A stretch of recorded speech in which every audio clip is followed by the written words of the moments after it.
Perkenalkan, saya Mirsalia, perwakilan dari kelompok 5 sebagai pewawancara untuk tugas pengantar manajemen. Sekarang saya akan mewawancarai subkoordinator pertamanan dan dekorasi kota, yaitu Ibu Mira Nurmeita Gantini, SP, MP. Sebelumnya boleh diceritakan terlebih dahulu secara singkat apa seksi pertamanan dan dekorasi kota itu? Jadi seksi pertamanan dekorasi kota itu berada di bawah Dinas Perumahan Kawasan Pemukiman, termasuk dalam bidang perumahan pemukiman. Jadi tugas kita itu di seksi pertamanan dekorasi kota adalah merencanakan, melaksanakan, memelihara, mengawasi terkait pembangunan ataupun hal yang terkait dengan pertamanan di Kota Cimahi, termasuk dekorasi kota di Kota Cimahi. Jadi kalau mungkin salah satu dari sarana untuk memperindah kota. Jadi pertamanan dan dekorasi kota itu salah satu elemen yang akan mengubah wajah kota Cimahi lebih tertata, lebih mempunyai ciri khas, gitu, termasuk juga diperluas dengan menyediakan ruang publik untuk masyarakat. Baik, hal apa saja yang menjadi tugas seksi pertamanan dan dekorasi kota?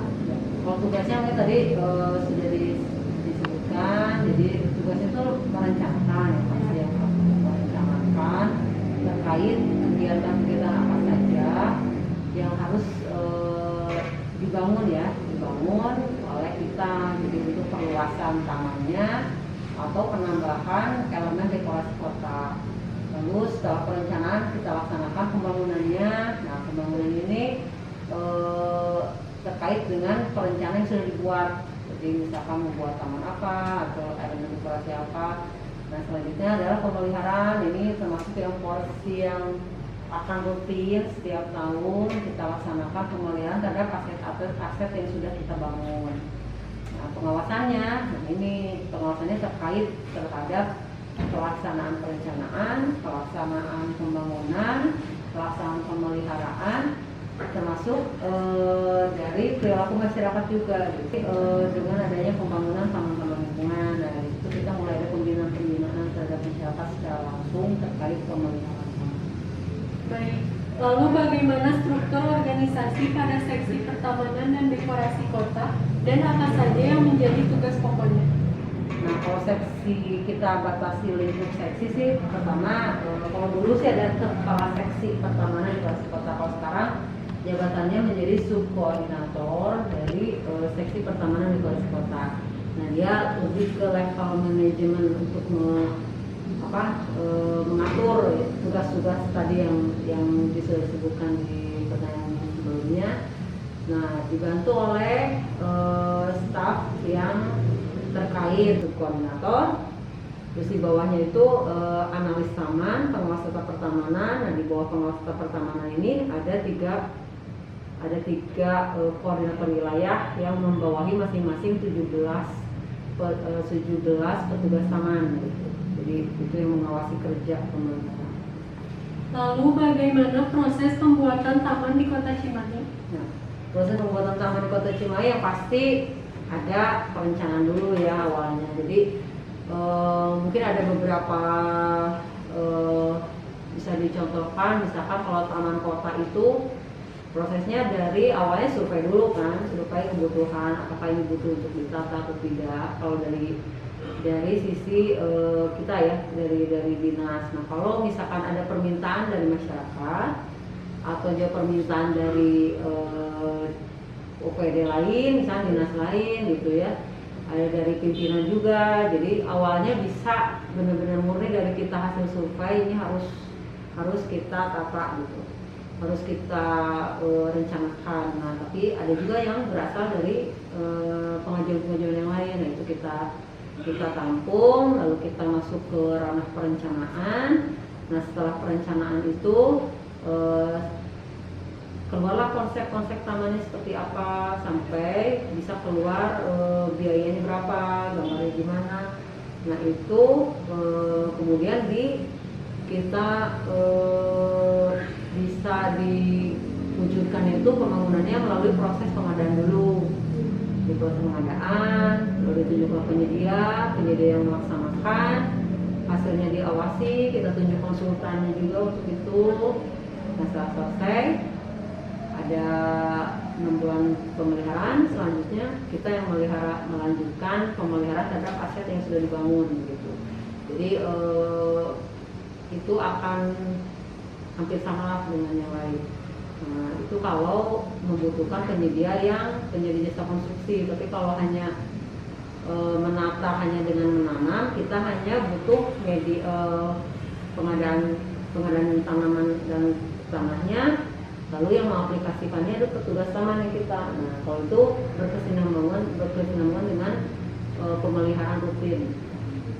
Baik, bagaimana pengaturan dan tahapan pemeliharaan taman di Kota Cimahi? Ya.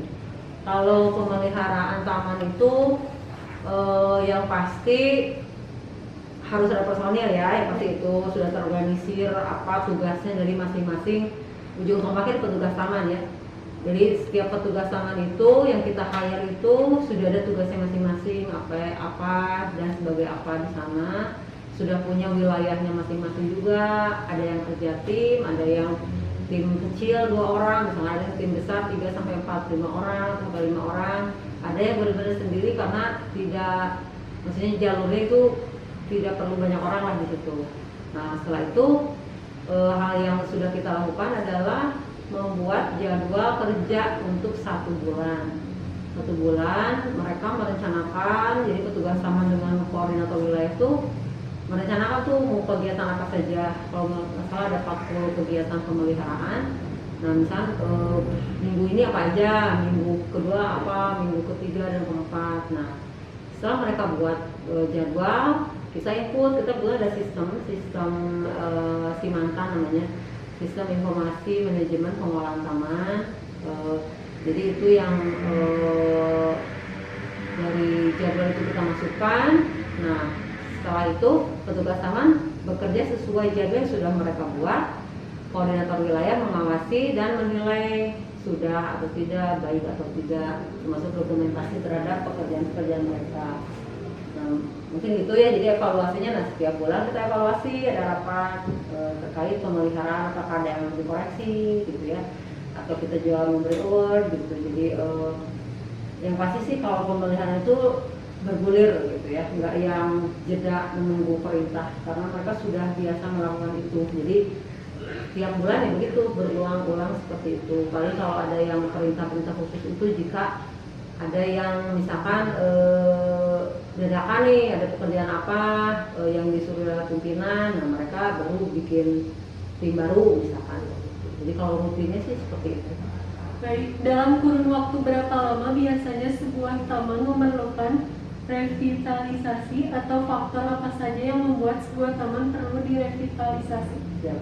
Kalau taman itu ya, kalau kita sih melihatnya jika dipelihara dengan baik, penampakannya juga masih mempertahankan dari konsep perencanaan, nah sebenarnya itu tidak perlu. Jadi kalau perlu revitalisasi jika membutuhkan fungsi baru, masyarakat juga terhadap alun-alun tuh mulai beda gitu ya, ininya ruang kumpulnya pengen ada misal pelajarannya lebih artistik lah, atau ada ruang bermainnya, atau ada fasilitas lainnya, atau mungkin karena kita ada butuh parkir nih dari situ. Nah itu, jadi redesign dibutuhkan tuh sebenarnya karena biasanya ada ya fungsi baru yang harus dimasukkan terkait taman tersebut. Jadi kalau sudah istilahnya udah jadul lah ganti, nah itu. Kalau kita perhatikan sih ya, sudah kita lakukan sampai 5 tahun, beberapa tahun malah ada yang lebih dari 10 tahun masih bertahan gitu. Kecuali kalau itu biasanya kalau yang bentuknya udah taman kota yang besar tuh, yang membutuhkan desain baru tuh mungkin ya di atas 10 lah gitu ya, 10 tahun gitu. Program apa saja yang perlu dikembangkan beberapa tahun ke depan dalam pembentukan atau pembuatan taman di Kota Cimahi? Nah, kedepannya sih mungkin akan melakukan banyak kerjasama terhadap penggunaan lahan, terutama lahannya yang punya masih pemerintah lah ya, kayak TNI, mungkin Jasa Marga, bisa aja PT KAI kayak gitu. Nah itu kita ke sana arahnya, jadi mungkin meminimalkan adanya pembelian lahan, kecuali kalau memang benar-benar itu jadi jadi yang utama gitu. Kalau sekarang sih kita kalau pemberian lahan lebih ke sanitasi gitu ya, drainase, pelebaran sungai dan lain-lain. Nah, kalau taman mungkin kedepannya belum sampai sana, tapi kita lebih baik banyak kerjasama aja yang pakai gitu. Nah yang kedua, pertambahan luas taman pun bisa disiasati istilahnya, atau kita memperluas taman Cimahi itu lebih ke kluster lingkungan gitu. Itu sudah merintis itu dari 2017 kita sudah merintis itu. Jadi kita mulai masuk ke taman-taman RW gitu ya, taman RT. Tapi memang yang kita butuhkan bukan dari top down gitu ya untuk taman-taman lingkungan, tapi justru di masyarakat yang meminta ke kita. Pembangunan kita yang fasilitasi anggarannya, nah untuk pemeliharaan kita lepas. Nah itu yang efisien ya buat kita. Jadi kita nggak perlu lagi menambah petugas taman atau biaya pemeliharaan, tapi sudah ada partisipasi masyarakat di situ. Nah kedepannya mungkin karena target kita itu menambah luas taman, kayaknya lebih ke sana. Nah mungkin ada lagi itu terkait vandalisme gitu ya, vandalisme di taman juga banyak lah, ada coret-coret lah, ada pemanfaatan taman yang tidak sesuai fungsinya gitu. Nah itu kita mungkin kedepannya ingin sih kerjasama dengan masyarakat, saling menjaga gitu. Jadi misalnya kalau mereka ada sistem 5 meluas lah ke ini gitu ya. Karena kalau di saat jam kerja mah kita memang ada satpol pp, walaupun tidak bisa mengcover semua, minimal di malam hari tuh. Jadi kita ada jaga gitu ya. Mudah-mudahan lah kedepannya sih kita ingin lebih banyak meningkatkan partisipasi masyarakat. Jadi kita benar-benar kerja bersama lah menata kota itu. Baik, terima kasih Ibu atas waktunya. Sama-sama. Ya, terima kasih. Cukup.